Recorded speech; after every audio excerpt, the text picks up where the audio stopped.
Now to Stormproof, Jacksonville Beach's most iconic landmark. It's closer to reopening, but the construction process is slow. The Jacksonville Beach fishing pier was severely damaged in Hurricanes Matthew and Irma in 2016 and 2017, respectively. About a quarter of the pier was ripped away, and it's been closed since last November as crews work to build it back with a nearly $10 million taxpayer-funded project. It's in Jax Beach, but owned by the city of Jacksonville. Well, the sketches reveal a new pier that is supposed to be bigger and stronger than before, and that's not an easy task. Only on News4Jax, reporter Vic Micolucci joins us with how contractors are doing that. And Vic, they gave you an exclusive look at their progress.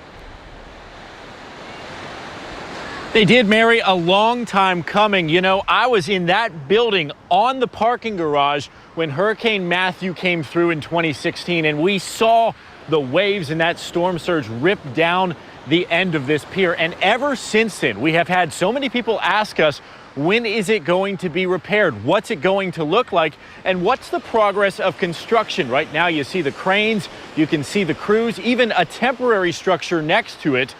And city workers say they're moving along. Who could forget these images as Hurricane Matthew beat down the 12-year-old Jacksonville Beach fishing pier?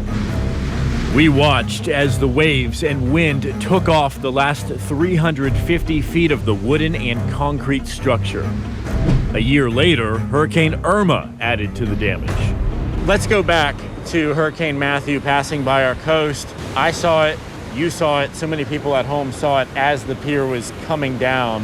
What went through your head? Well, being that I was involved in the building of it, it was not fun for me to see it coming down. Tom Goldsberry is part of the team bringing it back. I'd like to finish it tomorrow, but that's not the case. It takes time.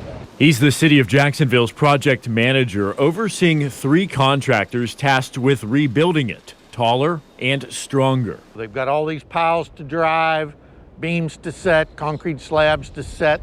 Goldsberry gave us an exclusive behind-the-scenes look at the progress nearly a year after the rebuilding process began. The Sky4 drone shows the project from above. You'll notice they've built a temporary pier alongside of it. That's to bring the cranes and supplies out here. They're too heavy for the existing structure. You can kind of see all the equipment necessary to do this, and you got to keep moving that equipment out with you, which takes time. April of 2022. That's when the $10 million project is supposed to be done.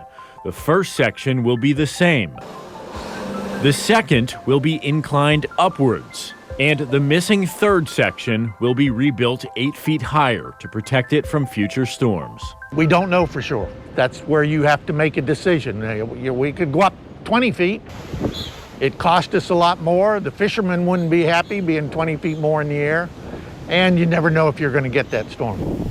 There have been obstacles, like over the summer when construction shut down for 2 months because a federal wildlife permit did not get approved in time. There's also debris in the water that needs to be removed. But weather has been favorable so far. Crews have to get through this hurricane season and next year's, hopefully without any tropical activity. You got to do it right. You want to make sure that it's going to last. And in the meantime, the builders are asking for patience. So if all does go according to plans, this should be done in about a year and a half. In the meantime, you can see much of the area around the construction site is closed off. You've got these warning, no trespassing signs. The contractors want to remind people it can be very dangerous. If you do want to go north or south of the pier, though, they do have a designated walk through. This is where people on the beach can ride their bikes, they can walk, they can run through. So you do have this one spot to get to one side or the other. That means you don't have to go around this way. Reporting live in Jacksonville Beach, I'm Vic Micolucci, Channel 4, the local station. So Vic, does the city of Jacksonville have to foot all of the bill? Yeah, that's a big question because it's about $10 million for this project here, Mary. The good news is not really, because the old pier did have insurance. So the insurance policy is paying for some of the reconstruction fees, according to the project manager. Also, the city is still working with the federal government to try to get some FEMA funding that could hopefully lower the bill for taxpayers here in Duval County.